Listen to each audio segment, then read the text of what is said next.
Hey, fourth graders, just posting a video here of what you're going to do for this illustrated timeline project.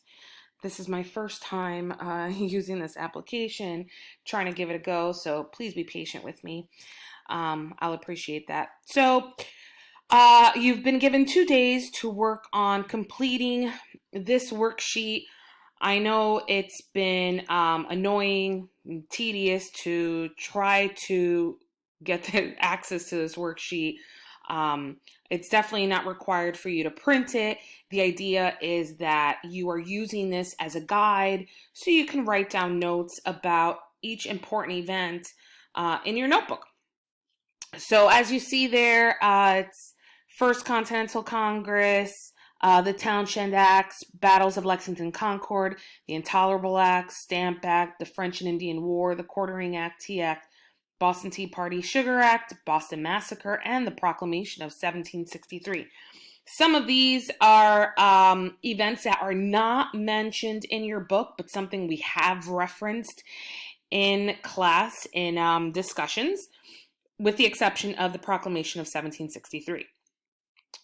French and Indian War and Proclamation of 1763 were both done for you. The only thing that is missing is the dates for French and Indian War, but this is a good example of what is being expected of you. So, let's see. So, those are the 12 events. You're using the internet, you're using your book, any resource that you have available to you to write down important information, and then to know that they need to be placed in chronological order from first to last, all before the American Revolution. Okay? So, next thing is on a piece of construction paper. I'm not expecting you to have a 12 by 18 piece of white construction paper. Printer paper will work just fine. If you don't have blank printer paper or construction paper, then notebook paper will suffice, right? What are we going to do? We're trying to handle the situation as best as we can. So you're going to put it landscape wise, right? So it's facing like that. You're going to fold the paper in half and then into thirds, right? So that you have 6 equal parts, right? It's like we're dealing with fractions. Once you have your 6 squares, you're going to dedicate each square to a different event.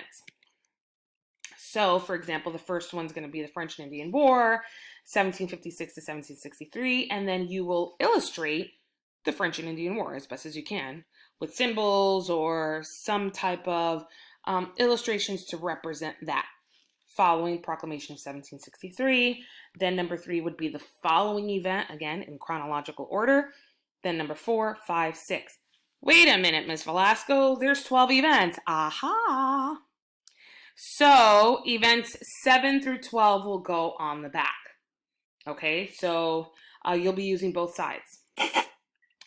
These are some examples of what you can draw. Right? You know that Ms. Velasco loves color.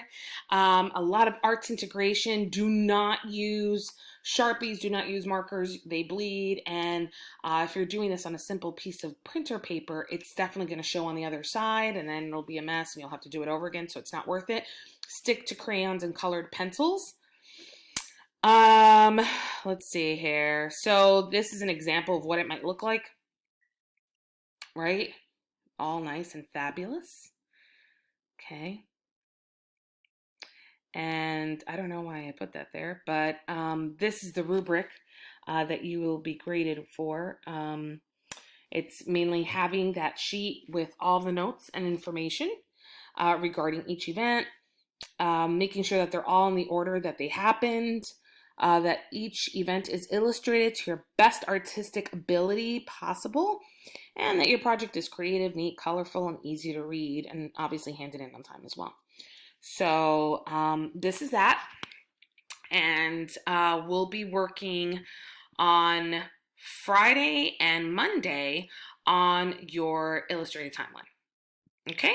And pictures of this will be submitted via email or Edmodo, because it's not going to work if you post it on Flipgrid, given that it's not very good at capturing an image, and I want to be able to appreciate all the details that went into your work.